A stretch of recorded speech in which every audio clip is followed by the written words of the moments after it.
เดินมาระหว่างทางเจอสายน้ำนะคะห่างจากบ้านแค่ประมาณ200เมตร300เมตรประมาณนี้คือดีอ่ะชอบธรรมชาติอากาศดีสุดๆตอนเช้านะคะ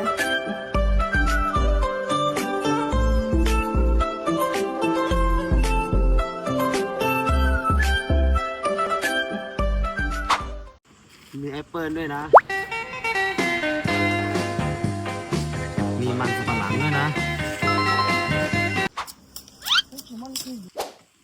เข้ามาก็เจออ้อยเลยลำใหญ่มาก วันนี้เราได้กินอ้อยแบบสด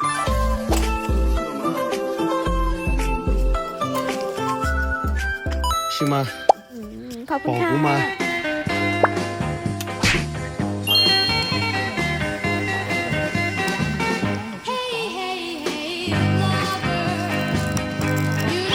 หมู่บ้านที่นี่นะคะจะพูดภาษามงซะส่วนใหญ่นะคะ